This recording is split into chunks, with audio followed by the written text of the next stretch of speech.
Good morning, good afternoon, and good evening. My name is George Koo, President-elect of ISPI, the International Society for Performance Improvement. I know one that was always frustrating to me is sometimes with a client, the assumption was training was going to solve the problem, and that they really did not consider, other options. So, and the sort of obsession or almost cult of leadership, which has formed more recently, worries me somewhat. Because I sure know that I do. I remember the first time I did my exam and I failed miserably. Like I took a turn at a very high speed in a very low gear. To me, what it is representing is the fact that the world, as it moves faster, we begin to realize that it's far more chaotic than we thought. And quite simply, when I say delivery method, I mean, is it classroom? Is it virtual instructor-led? Is it e-learning? This is a learning trends survey report. Every year, Tier 1 surveys the industry. Sometimes we do a deep dive into a particular interesting piece like memory or something about, say, psychological safety. And what the accomplishment is guides us to look for the appropriate behavior. And then finally, we arrange all kinds of things, or there are all kinds of things in the environment to support the behavior, to produce the accomplishments. But listening here is hearing the intent. Our clients are not always skilled at articulating their meaning, but we really need to hear what they intend, the message behind. Work was somewhat redefined in real time. And so there's some interesting stuff in there about that as well. So human systems integration is the transcultural and transdisciplinary technical management process to ensure that human elements of a system are addressed. And another quotation is with HRBPs. They work closely with the BPs and they're keenly aware of the business needs. So this is a theme that I found throughout all the interviews. So if it starts with number of, it's probably a quantity measure. And those are called efficiency measures. Sometimes, to determine whether a value is efficient. Despite what vendors will tell us, I understand that Donald Clark did one of these quite recently, and so I'll go some way to being more contentious than Donald Clark. We were going from behavior, which are mean, to accomplishments, and this is a big change in our influence, and Tom Gilbert basically helped us in that thinking. Senior leadership desire to see impact and ROI of major investments. It is not going anywhere. We've been singing this song for so long, and it's just not changing. Now, I'm writing all of this because I'm trying to affect the people that do analysis. And if you're going to be in a project, this is my adapted version of ADDIE, and this is what I've been using since the early 80s. I think for when people are going back, you really have to understand that employee experience, right? So you have to understand and design that employee experience. And we basically set up a department, and it wasn't a training department, it was a performance improvement department with the bank, and that was another. So if you have a company or work for a company that may want to have a chance to market themselves at the conference, please pass that along. Now, one of the pivotal things that's really helpful is if your customer is included, this becomes very eye-opening. So if you involve your customer in the... We lose about 80% of what we hear within 48 hours of hearing it. We must go to history. And it was born by the Lions, it was created by the Lions. When you think something like this is true, you end up making adjustments to your learning strategy, start creating solutions which are more tuned to this. So you may have maybe micro-learning. Bring your family, stay on past the conference, and see all there is for Williamsburg to offer. Before I close, there's also... Plus, the other parts of the systems that have to change have their own curves. Plus, we're living in a world of volatility where there's a lot of changes occurring all around us. So take a moment and think about the last change your org went through. And if you're so inclined, you can tell us if you're called in immediately when discussing. So that's where I'm starting from. So having said that, let's look at a little bit of history. First of all, artificial intelligence. It is a technique which enables machines to mimic human behavior. And machine learning is it has not yet been successfully implemented. And I think there's cultural mind blocks that is, as I mentioned, be done, and some of them, of course, are described in this session. Is that when you do a situation analysis, a stakeholder academic and a theoretical way of looking at performance management. So, you know, we need to consider, has the role changed of HR? But that changes the way we think about human resources or human capability. In the personnel world, we started in the left in gray with person. Have a great weekend and see you next Saturday.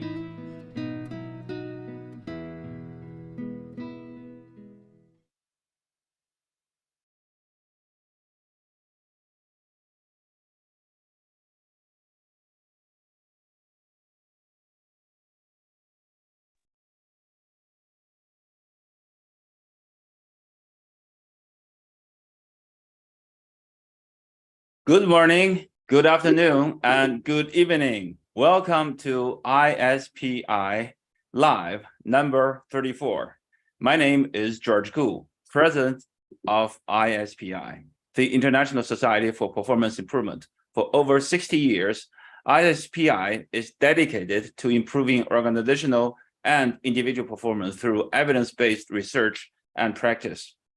Last time, on May 13th, we were so honored to have Dr. Dave Ulrich, who is often considered the father of modern HR, human resources, to talk about reinventing HR and L&D, value creation, contribution, and HR work. Thank you, Dr. Ulrich. This week, we're so honored to invite Mr. Bill Dannenmaier to share with us improving project management performance, the landscape, and standards. Bill Dannenmaier is a trainer and consultant in project and risk management at BlackBox Partners. He has industry experience managing projects and programs in energy, telecommunications, information technology, consulting, and military. Bill is the author of the Inside the BlackBox Project Management. It's a book. Bill has worked with clients to establish processes specific to their industry and corporate environment. Bill has designed and taught classes in 5 continents using ISO, PMI, and FAI standards for project and risk management. Bill has an MBA from Cornell University and an MA from College of William Mary. During our session, Bill will have some questions or interactions with the audience. You can type your answer in the chat box area as usual. So without further ado, Bill, the floor is yours. Thank you very much, George. I'll share my screen.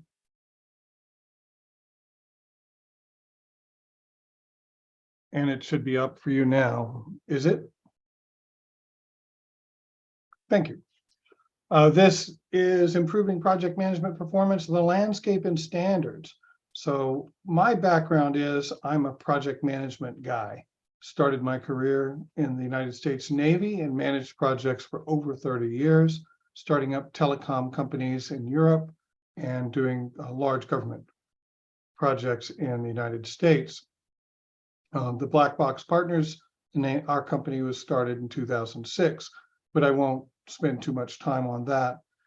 In this presentation, you'll see little yellow boxes. Those are references to where you can find the same information discussed in more depth in the book Inside the Black Box Project Management. So you'll see those yellow boxes. My world has been a management world for a long time, since I was in the Navy in the early 1980s.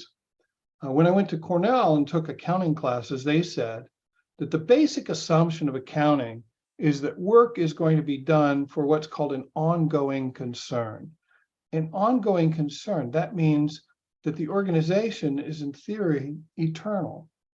However, some of the work of the organization is not eternal. So you can split the work of management into 2 different categories.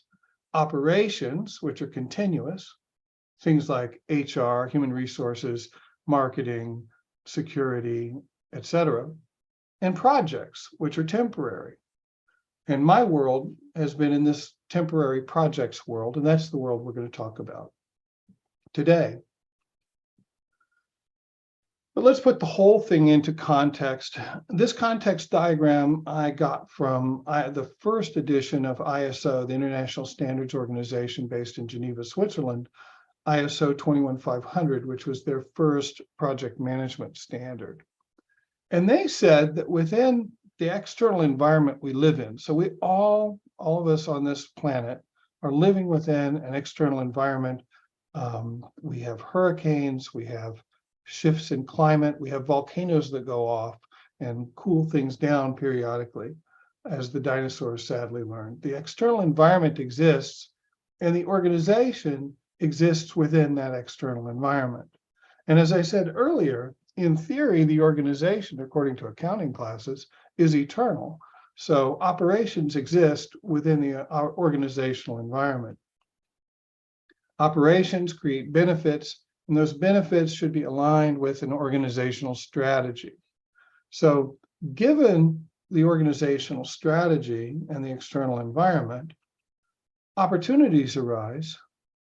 And from opportunities, business cases to create a project are usually created. So for example, I work with a lot of oil companies, and oil companies may decide, based upon the changing environment of the world, that they're going to redefine themselves from being upstream oil and gas companies to being energy companies.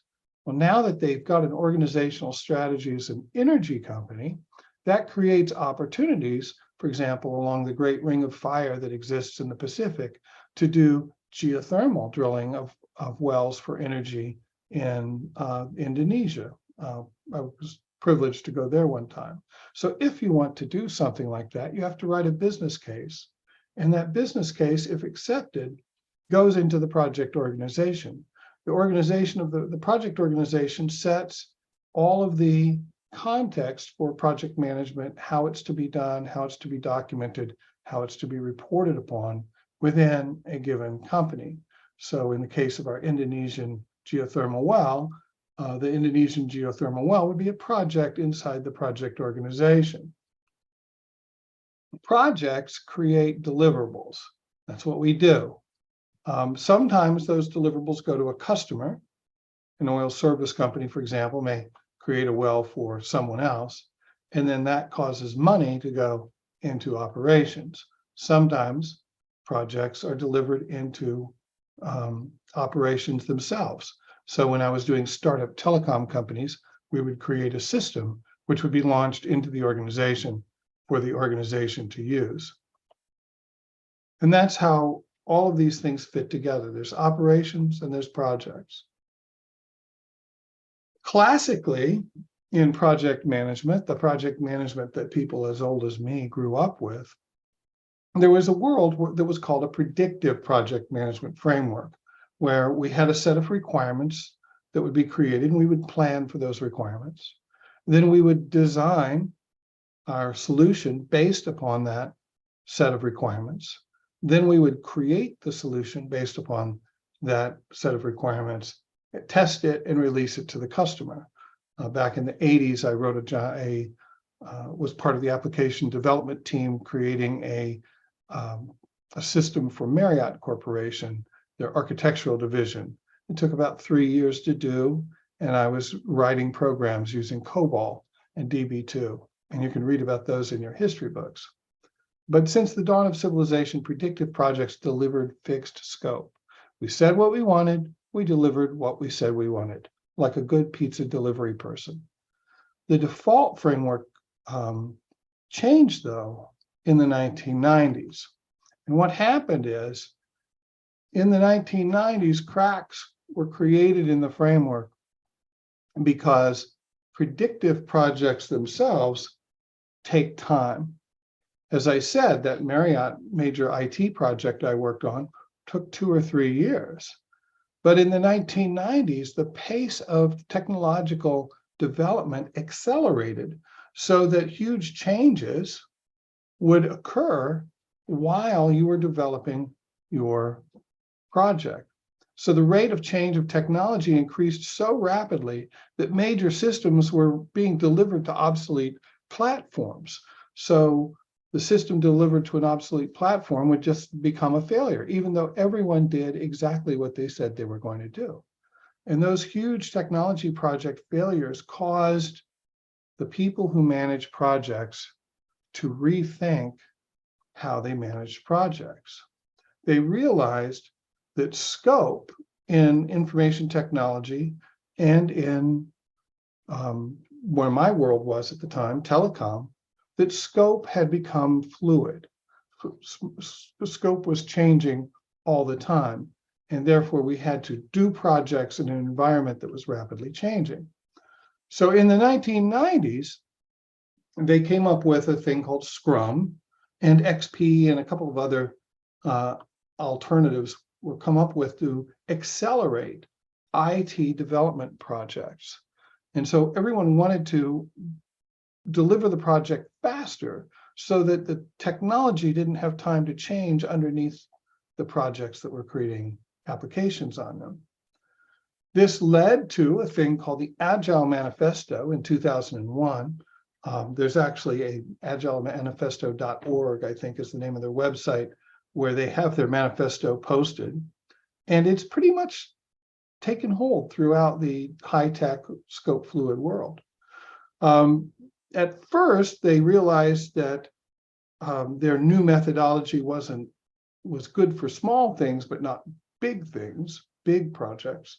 And so in the 2011 Scaled Agile framework came out for enterprise. It's called SAFE.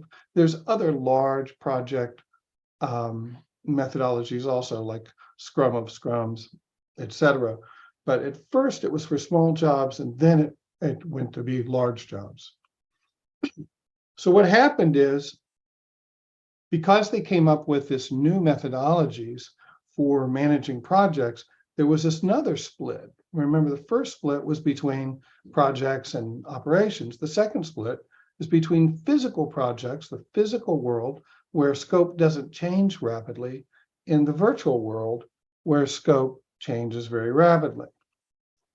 For those of you who are not familiar with what I just mentioned, Agile, and are more familiar with adaptive projects or with predictive projects, I'll give you a very quick overview of adaptive. Now, there are people who devoted their life to this, and probably if you went in Amazon, you'd find thousands of books written about this concept, believe it or not.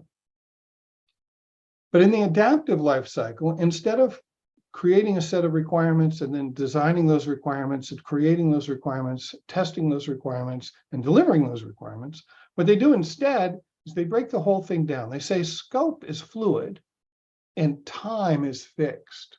So they will set some time limit for what they call a sprint, say 4 weeks. And they will come up with, instead of requirements, they'll come up with things called user stories. So instead of saying there will be a field 1 inch below the top of the screen and 2 inches from the left, and that field will contain a number that is a floating point decimal that's a calculation of the bank balance, they say a user story, which is, as a user of the bank services, I would like to withdraw money. And to do that, I would like to know how much money I have in the bank. That's an example of a user story. So what they do in this adaptive life cycle, something like Scrum, this is kind of Scrum that I've shown you here, they choose a set of user stories that they believe will make for what's called a minimum viable product. And that minimum viable product or working product is the goal of the first sprint. Get something in the customer's hands that the customer can see. And then at the end of that sprint, they ask themselves, did it work? And they adapt to any customer response that they may have gotten from this minimum viable product. Then based on the customer response, they'll say, well, let's try adding these 2 user stories to the next iteration.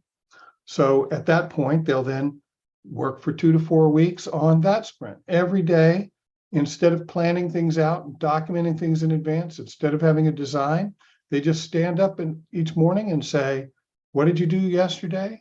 What are you going to do today? And is anything going to block what you want to do today? This, believe it or not, is the way that your cell phones work. So you can go looking in your cell phone in the apps, in the App Store on the updates, and see that they make little tiny incremental changes, little tiny releases that are added as minimum business increments on top of the working product. And they continue to do that until usually they just continue doing it with a successful product. In theory, these cycles would stop when the whole system was built. But since they're basing everything on user response, they're always going to be adding little things to any system. You see this happen in Zoom. You see this happen in Microsoft Teams, where they're adding little functionality on top of the existing working product. And that's what an adaptive project lifecycle is. So the previous world, the predictive project lifecycle, existed up until the 1990s as the dominant only way people did things. Adaptive life cycles came about in the 90s. And the real big difference between those two frameworks was that in the adaptive incremental project life cycle, something like Agile, the product is delivered in months. So the customer has something in their hand within months. It's not complete, but at least they can start working with it. Whereas in a predictive project lifecycle, oftentimes it'll be years before this customer gets the product in their hand. Now, this is all backdrop to what I'm really talking about in this presentation today. But it's the kind of thing that project managers, they all pretty much know this. And I wanted to make sure anybody sitting through this presentation would know there's a thing called adaptive and there's a thing called predictive. And the world splits in two. Organizational work twice. So the organization splits in two with operations and projects. And then projects split in two with virtual projects and physical projects. Virtual being adaptive, physical being predictive. At the end of the presentation, I'll seek your input. You can put it into the chat as to which world you think you live in. Are you living in the virtual world? Are you living in the physical world? Are you working in the operational world? So you're doing the same or similar work every day, not doing projects at all. There's another construct that is used that has to do with maturity. So if you think about it, predictive project management had been around for hundreds of years and was extremely mature. And this construct of maturity, which was borrowed from IT, there's a concept called Capability and Maturity Model Integrated, CMMI, out of the Software Engineering Institute at Carnegie Mellon University. And CMMI has been imitated in many places. And one of the places it's imitated is project management. So we talk about project management in terms of project management maturity. There's 5 levels, and these levels are not from failure to success. These are successful organizations all. They're just doing it in a different way. With the first level, good, the work gets done, but it's done at the last minute by heroes who know how things work. And that's the way my company works. It's a very small company, and we don't have documented processes and competencies defined and things like that. We just have a couple of people who talk to each other. And that works for small organizations. At level 2, if the organization's not happy with it, especially when the organization expands, you establish processes. The organization takes the time to seek or build project management processes and artifacts. At level 3, that's usually where I come in. The organization trains its staff in the processes and requires compliance. You can't require compliance if you don't have processes. So you have to have your processes first. And you can't require processes or compliance if you haven't taught people what it is you're expecting of them. So they have to have training. So First, you establish the processes, then you train, then you require compliance. Once everyone understands what the rules are and starts following them in terms of the process steps, the organization can create a central repository and require the project managers to report metrics. You shouldn't, there's no point in reporting metrics on random activities by people. You have to be repeating a process in order to measure that process and evaluate how changes in that process affect performance. So I mean, this is very simple, I'm sure, to since this is the International Performance Improvement Organization, it's obvious. But if you don't have documented processes, you can't follow them, and you might as well not measure them. And it's only after this level, after you've reported your metrics for a while, that you can go into this excellent world that everybody talks about in Six Sigma books, where you're optimizing and continuously improving processes. So I actually have had customers call up and say they want Six Sigma training, and I'm saying, well, do you have processes? And they're like, no. I'm like, well, there's really no point in teaching you about Six Sigma until you have processes, and then you follow those processes, and then you collect metrics for a little while so that we can evaluate what the impactful process steps to improve are, which is a basic step of any Six Sigma consulting engagement. I'd be curious at the end of the presentation, I'll ask you guys now so you have time to think about it. Where do you think your organization is in terms of its project management maturity? Is everything being done by heroes? Do you show up in the morning at 5 o'clock to get everything done before the bosses come in at 6 o'clock so that you can show them the data? Do you have processes? Are you at level 2, but everybody doesn't know what they are and everybody doesn't follow them yet? Are you following the processes, but you're not collecting metrics yet? Are you collecting metrics? And is it almost time for you to go into this optimization world? So I call those levels 1 through 5. And you'll see if you read the CMMI, the Capability Maturity Model Integrated Wikipedia post, it's really a nice 5-page treatment of the construct of maturity levels and how they apply and have been applied to places as diverse as project management. So meanwhile, back at our topic, we're talking about projects being in the physical world and the virtual world. And they have come up with frameworks. I told you there was predictive and there was adaptive, but there's different named methodologies that people use. Essentially, in the physical world, predictive is what you get. But the virtual world has become pretty diverse.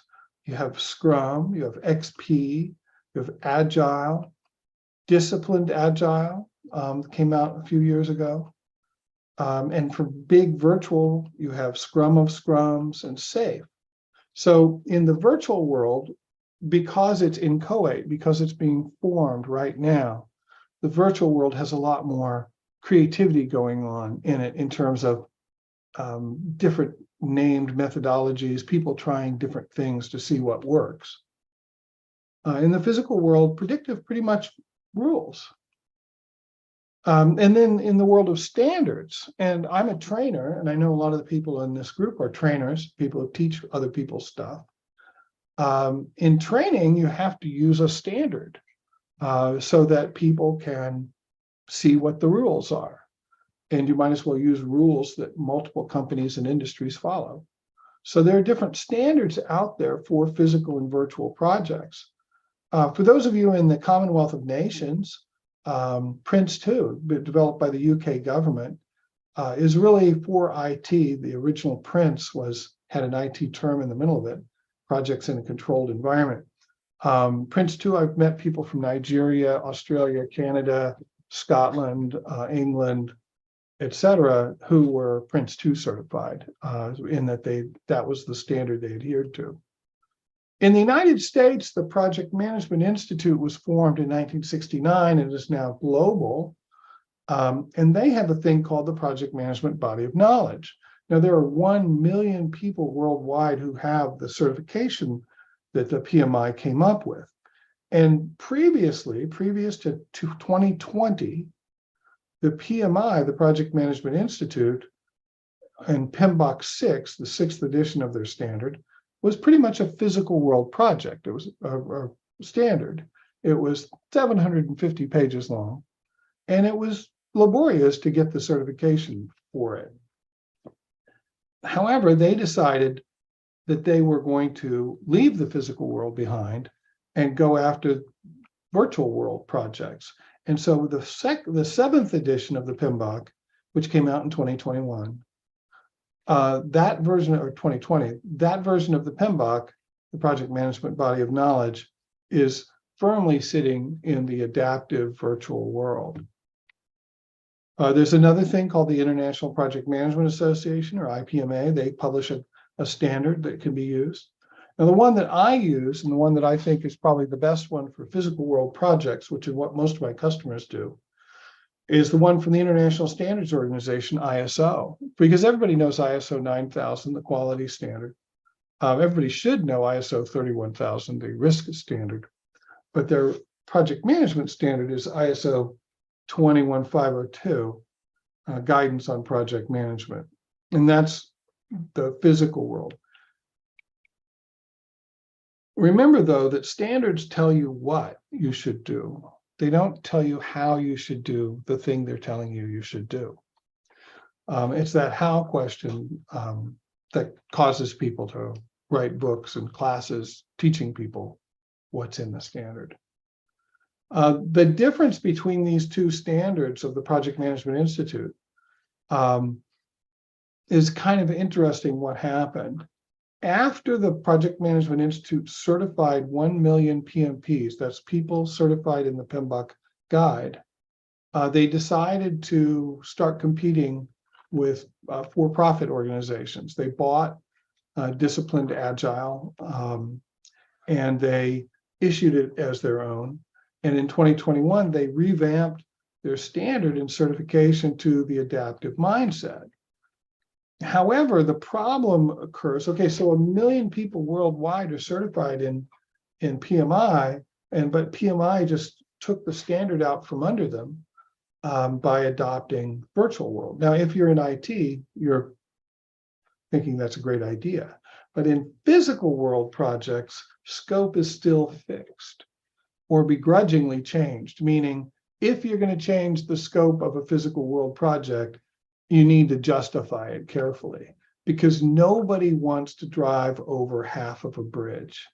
And that's the basic problem with the difference between virtual and physical world project management standards. If you're applying a virtual world project management methodology to a physical world project, you're going to wind up with half of a bridge.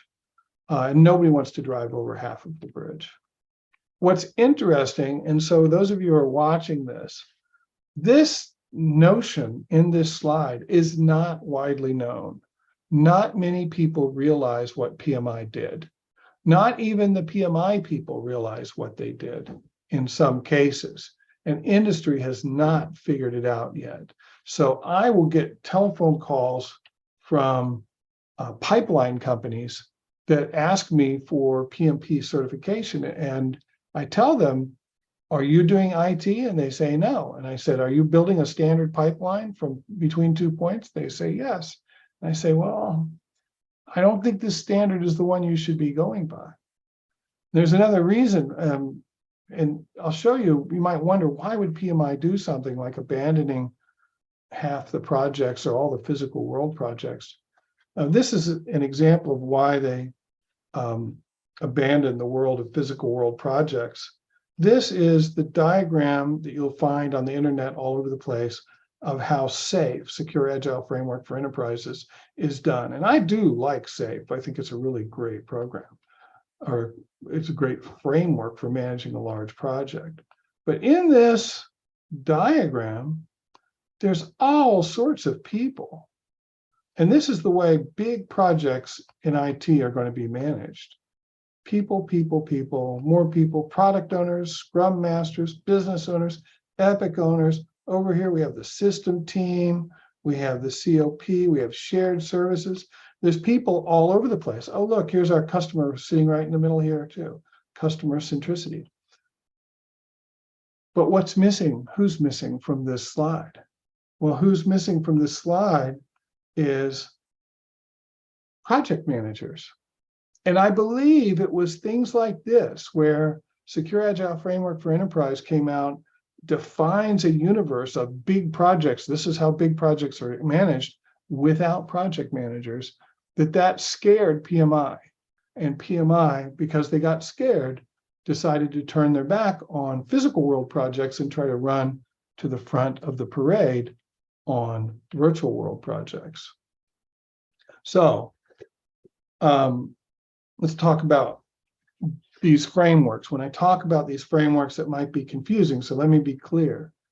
Virtual scope fluid projects need an adaptive framework. So I have nothing against Agile. In fact, I teach classes in Agile for government clients on a regular basis, because government really struggles with doing things in a fluid way with a fixed price. A physical scope fixed projects, though, need a predictive framework. To meet those needs for an adaptive project, I say go with the most successful framework.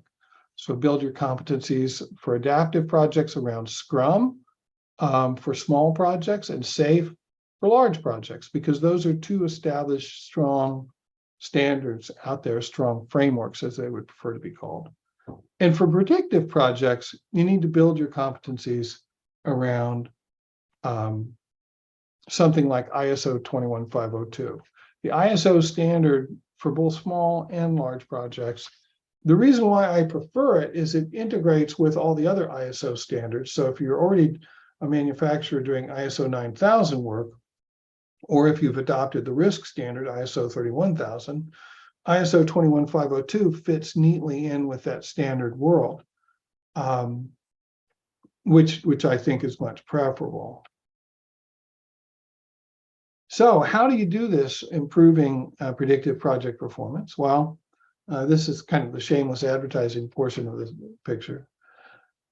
The available resources, the standard is available in the US from a place called ISO internationally. You can get it on Amazon. You can get the standard itself. The standard costs in US dollars about $250, and it's about 70 pages long. If you want to buy a book about it, at the moment, there's only 3 books on Amazon that explain the ISO standard. So if you go to Amazon and you type in ISO 21502, you find the standard and then 3 books. One in German, Projektmanagement nach ISO 21502, Leitlinien und Praxistipps, and Italian, which I don't speak, so I won't pronounce, but it's about the consequences of ISO 21502. And there's one in English, which is inside the black box Project Management, Essential Standards-Based Processes and Artifacts. As it happens, I'm the author of the English book. So that one is my book. That's what I did during my COVID years, is write a book and a set of classes that were based on the predictive project world that my customers were living in.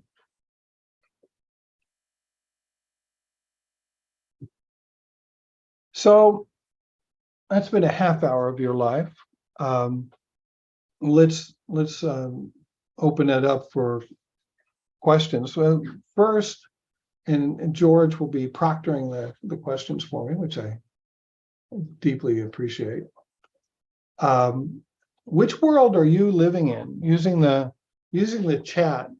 Remember, we talked about these different worlds: operations versus projects, and then within projects, we have virtual and physical. So which world are you living in? George, go ahead and.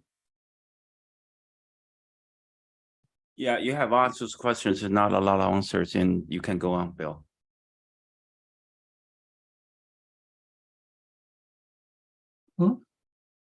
No, this is the part we talked about earlier, George, with where I'm asking the people if they have feedback or if they have responses in the virtual. There's some answers. I would say I'm in the virtual world as I work 100% remote. And some of us say that they kind of half, because sometimes they're remote, sometimes it's a hybrid. But you can work remotely on a predictive project. So for example, you could, well, it'd be difficult. If you're working remotely, the odds are that you are probably working on something that is either virtual or they actually have something in between the two that they call a hybrid project that uses some virtual, some physical. Next, George.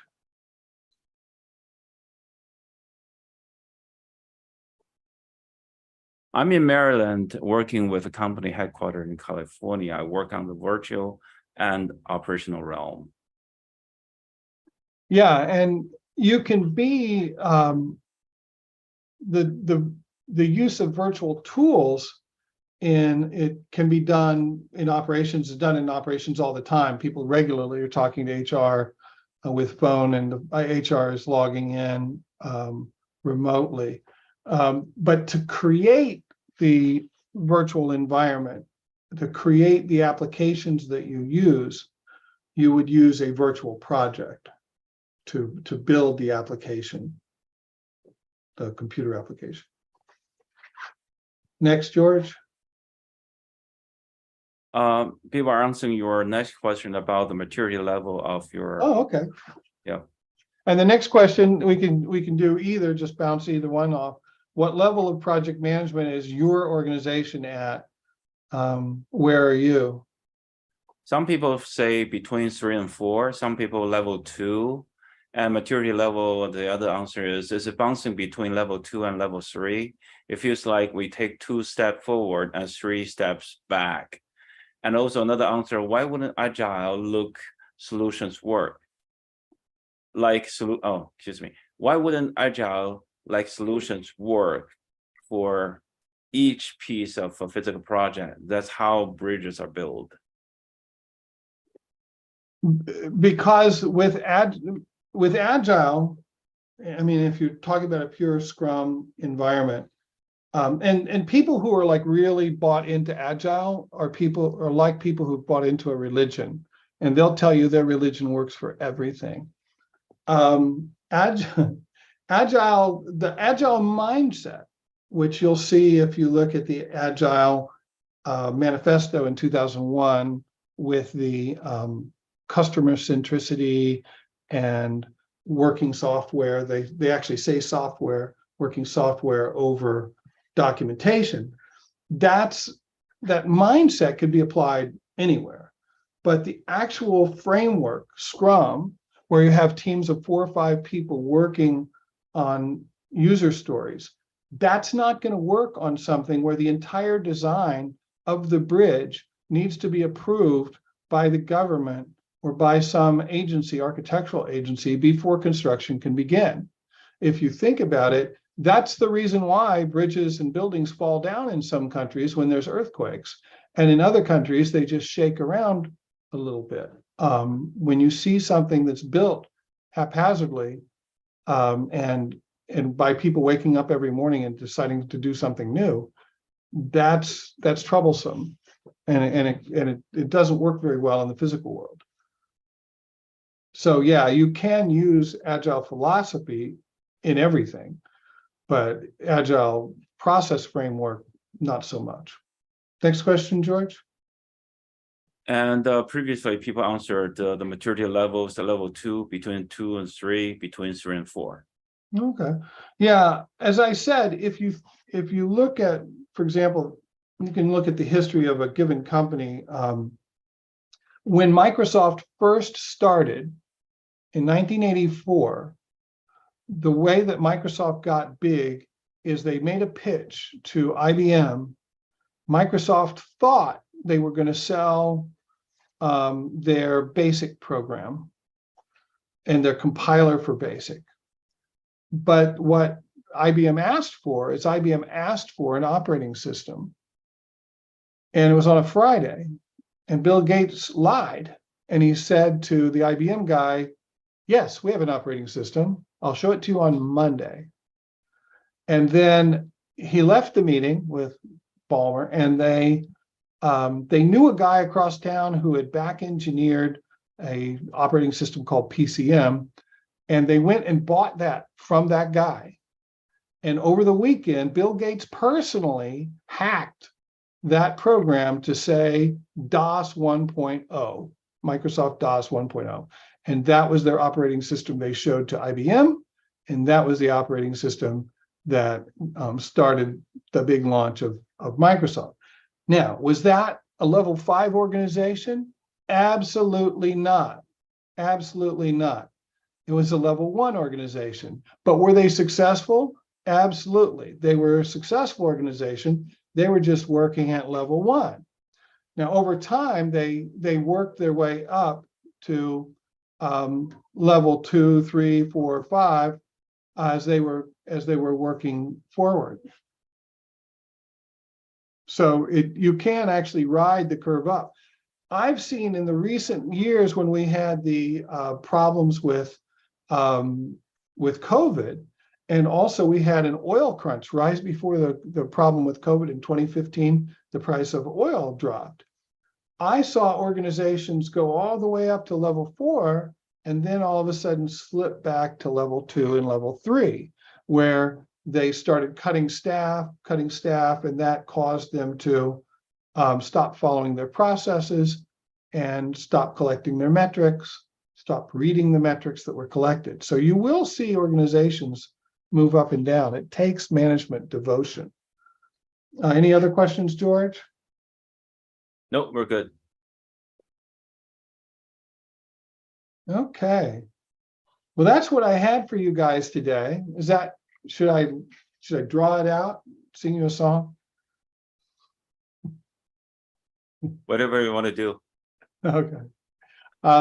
This has been Improving Project Management Performance, the Landscape and Standards. What I've given you in this brief presentation has been how operations breaks off from projects, and then projects splits into predictive and adaptive project management methodologies and standards, and also gave you a brief overview of standards that are out there and frameworks that are out there for managing projects.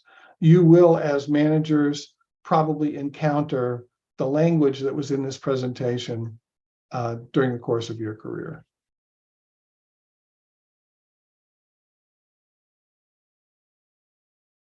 Great. Thank you. Thank you, Bill. Thanks, George. Thank you. Let me take over.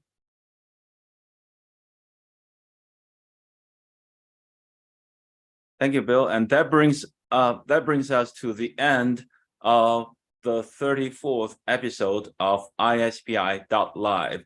Thank you for watching and participating. Special thanks to ISPI Texas chapter for their contribution and support for today's session.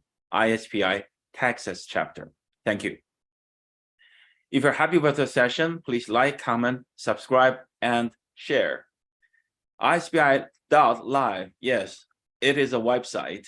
We launched that website about 3 months ago, so you can go there and visit and see previous sessions. ISPI Live is a bi-weekly program right now, so we are making some changes to the format, so we hope you will like it.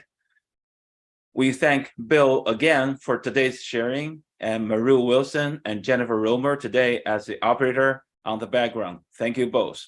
Next time, on June 10th, we'll have Mr. Robert Finney, CEO of Rigaran, to talk about the importance of technology in learning.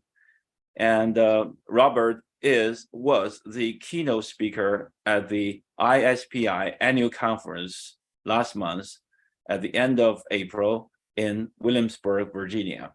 It was an excellent speech. Again, thank you all for watching, and this is George Gu hosting for you live from Shanghai, China. It is AM here, almost AM here. Thank you all for your support. We'll see you in 2 weeks on June 10th with Robert.